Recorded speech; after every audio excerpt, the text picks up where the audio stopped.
Hello there, welcome to Weird Music on the Glumberger channel. The show where we, look at any and all sorts of different albums, we just look at whatever.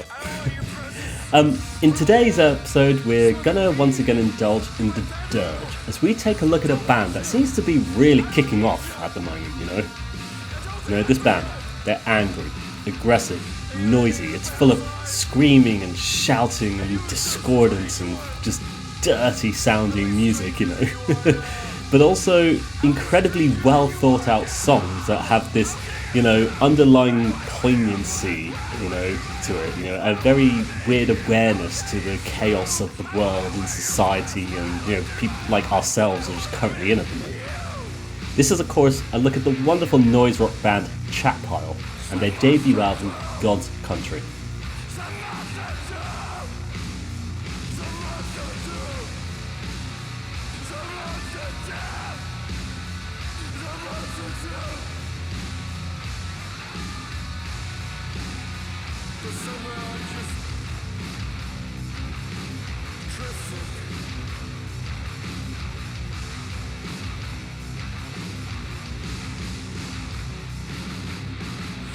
Okie dokie, so let's ask ourselves, who are Chatpile? Well, Chatpile are an American noise rock sludge metal band from Oklahoma City in Oklahoma, US, and comprised of members Ragan Bush on vocals, Luther Manhole on guitar, Stin on bass, and Captain Ron on drums, all pseudonyms by the way. The four of them all push out this very angry style of dirgy metal music. It's all just so nasty and visceral sounding. It takes the chunkiest of bass tones and throws it amongst these very angular, distorted and fuzzy guitars. And at times, much to my delight, it becomes very reminiscent of, like the early eras of Slint, I would say, which, I think that's great because, I love Slint. I think they're just one of the best bands. But at the forefront of everything, though, of all this, really dirgy music, you've got these very self-aware lyrics by Bush, who expresses such a concern and disdain for the current atmosphere in the country, a world hell-bent on commodifying the lives of people for the betterment of their capitalist ventures.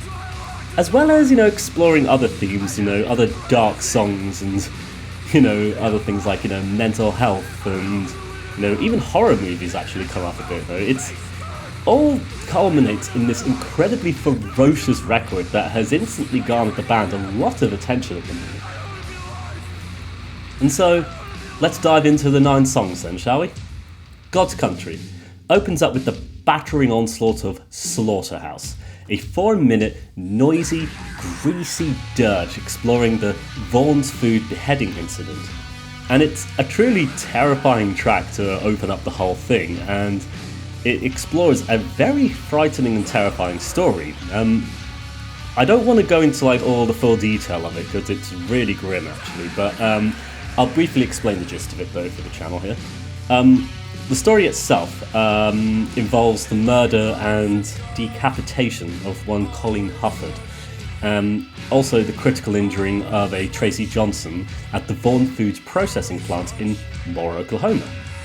And in the song, it seems as though Bush is exploring a source of existentialism through the tragedy of the events, as well as expressing an awareness of how, this particular building is haunted by the actual event itself, if that makes sense. And, instantly, we're just starting off in a really dirty, nasty, horrible way. It's so ominous and foreboding, but there's a brilliance to it as well. Like, it, in a weird way, becomes a sort of expression of the city of Oklahoma, Oklahoma City.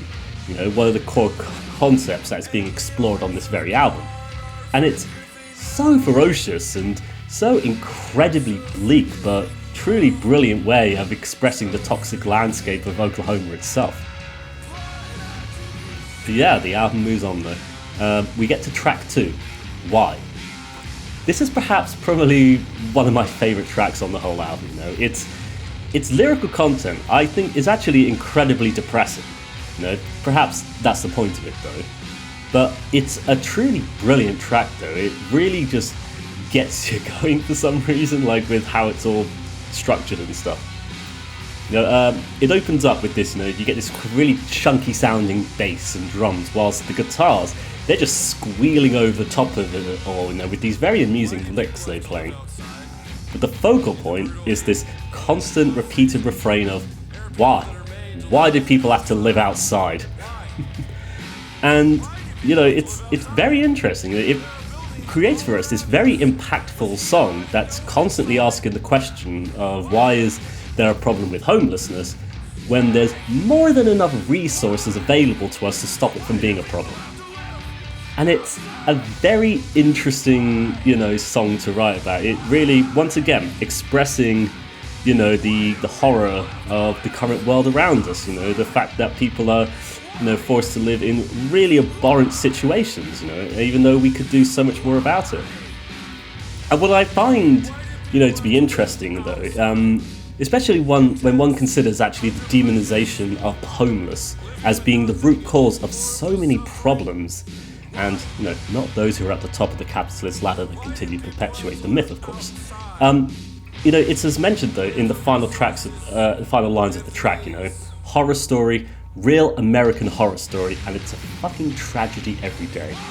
A brilliantly chunky song with a brilliant message in its lyrics, I say. I think this is one of the highlights of this whole album. Yeah, it's incredibly depressing, but it's very interesting, no doubt.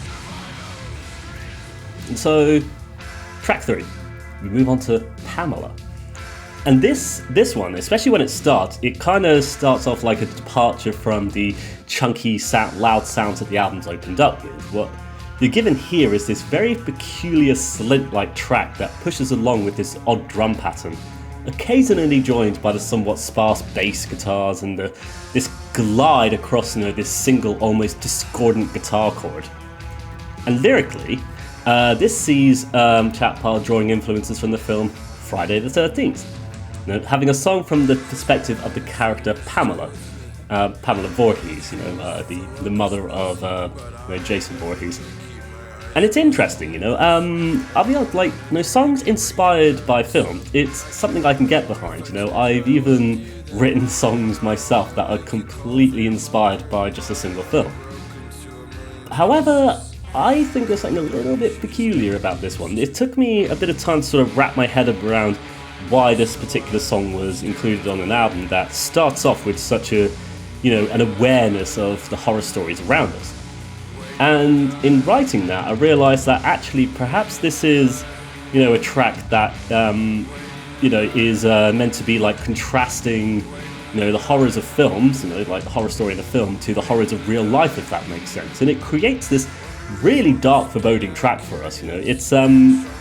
It's very interesting. It's all from the perspective of Pamela and stuff, and it's very, very grim and just, dirgy and stuff. But yeah, it kind of took me a bit of time to sort of wrap my head around why they included it, but I think that's why they did, right? So, this expression of horror, if that makes sense. Moving on though. We get to track 4, Wicked Puppet Dance. This is a ferocious, loud headbanger of chaotic discordance and noise. And this song is kind of ridiculous, but in a good way, don't get me wrong. It just pummels and batters as it just proceeds and features a very peculiar chorus section, or what I would argue is a chorus section that just has, Bush shouting out with such anger and disdain a list of, just a list. He just says, God's eyes, taste, lips, red, foes, death, and then finally, come. It's kind of gross, to be honest, but, it kind of reminds me of that Swan's level of depravity, filthy depravity on some level, if that makes sense, It's a ferocious number, though. It really pushes the whole progression of the album along nicely, especially after that sort of, slower tempoed with the previous track, Pamela, Definitely a highlight on the album as well, there, I would say, very interesting, very interesting. And so, we move on to track 5, which I would say is another one of my favourite tracks on this whole album, though it's another one that's incredibly hard-hitting. The 5th track, Anywhere. And this one opens up with a really chunky bass riff that reminds me so much of something like Nosferatu Man by Slint. And at later part, it even has that, I've noticed that it even has that weird harmonics thing that Slint do, you know, that sort of like really clinky guitar tones you can get. However, Chat Pile though, they throw it all to this world of discordant fuzz and noise that builds up to this really tumultuous level. And lyrically though, this one is thought to be dealing with themes of school shootings though. And it comes across as the perspective of a survivor of one, so really harrowing stuff they're exploring in this song. But according to Bush himself actually, he said in his own words, "I hate guns. I think people that have them are cowards. You're just going to ruin somebody's life, your own and everybody else's. You're a fucking coward if you have a gun." And so yeah, we can see the perspective and the understanding, you know, coming across on this track, which proceeds with this really dark, murky undertone. It's so harrowing and, you know, almost terrifying to an extent, but a truly brilliant song that's one of the strongest moments on the whole thing, on the whole album, of course. Though it is one that is delving into such a horrible, dark side of American culture and what is now, sadly, American history now. It's just, yeah, it's just very, very sad to think about, to be honest. Let's move on then. Let's move on though. We get to the next track, Tropical Beaches Inc. And this track opens up with a peculiar rush of plucked guitar notes before launching into this very peculiar riff, you know, backed up by very fuzzy bass and ferociously pounded drums, before Bush just screams and howls over the top of it all. And there's a wonderful anger and viciousness to this song as it just pushes along at this really terrific pace.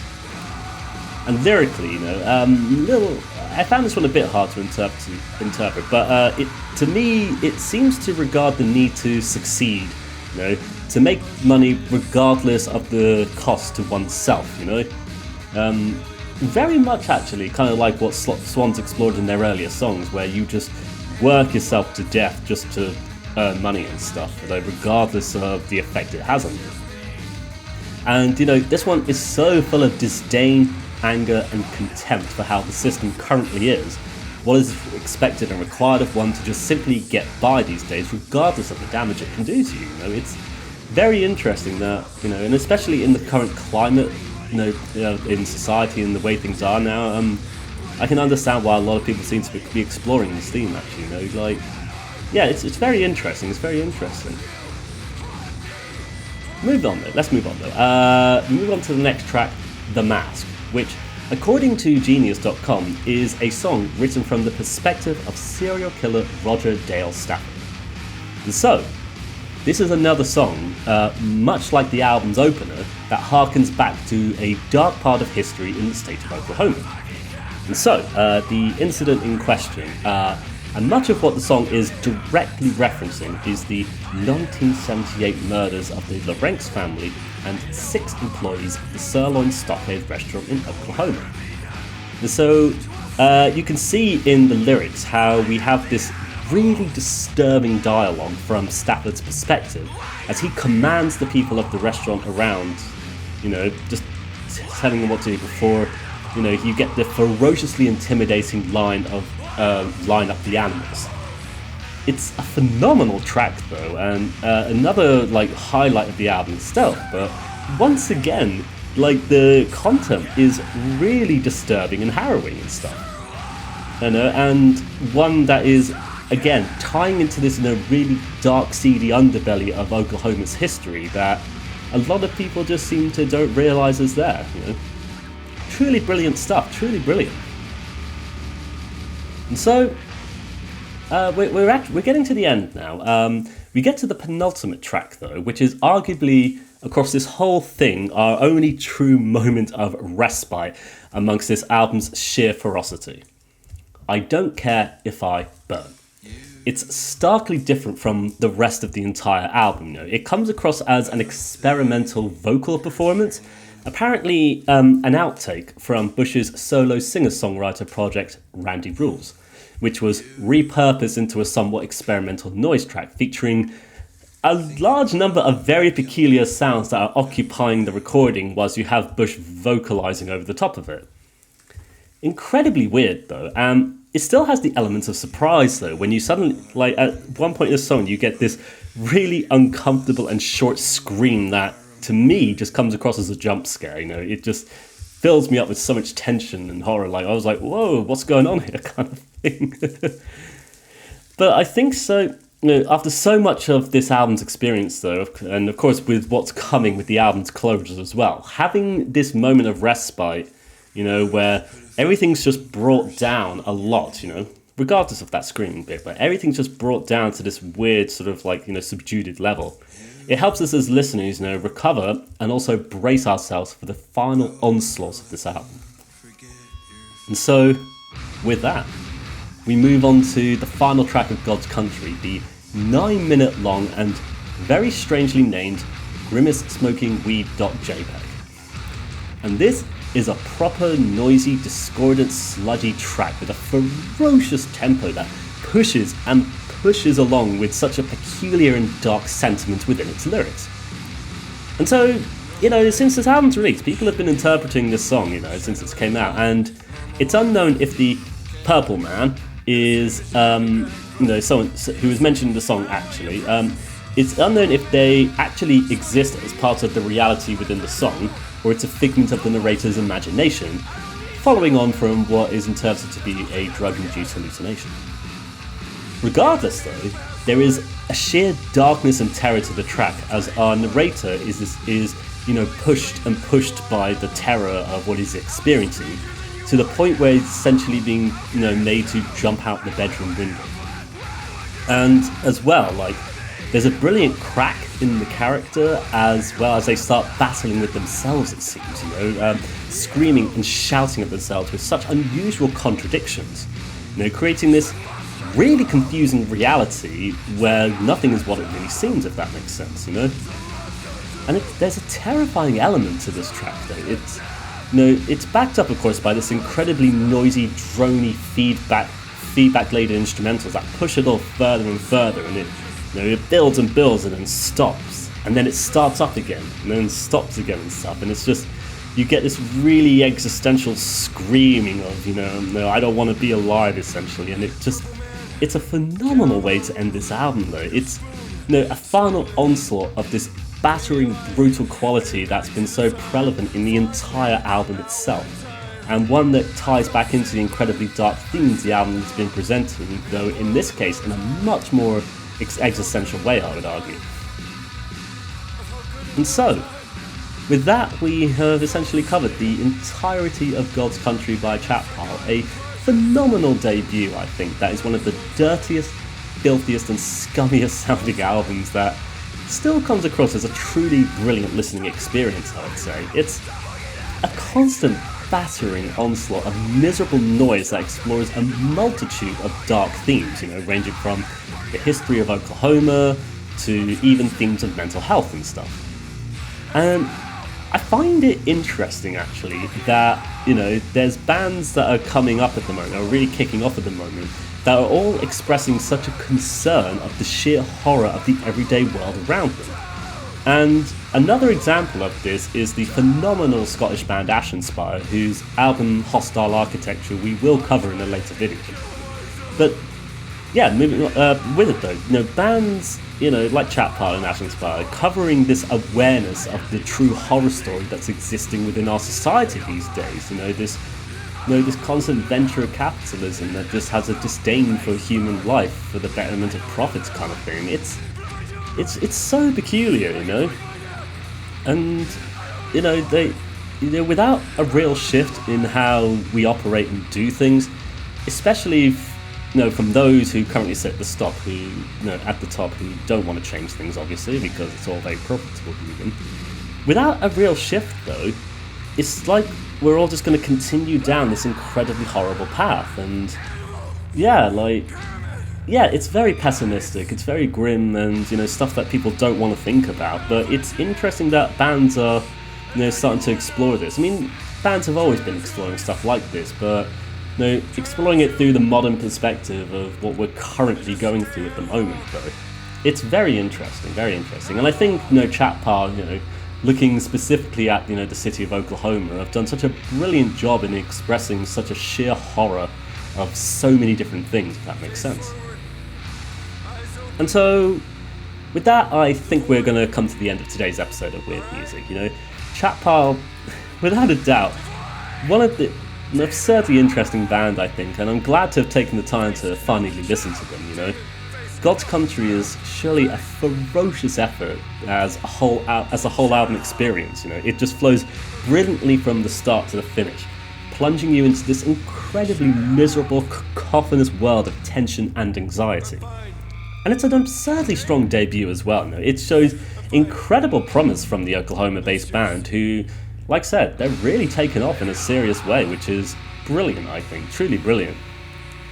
So yeah, definitely glad to have talked about them on the show, I will say though, to be perfectly honest, I've never been the biggest fan of screamy, shouty bands. But, there's something brilliant about Chat Pile's style when it comes down to it that's just made it such a brilliant album to listen to, and I'll be really interested in seeing what they come up with in the future, to be fair. And so with that, I'd like to thank you for watching today's episode of Weird Music. I wish you all the best. Take care and bye-bye for now. Bye-bye.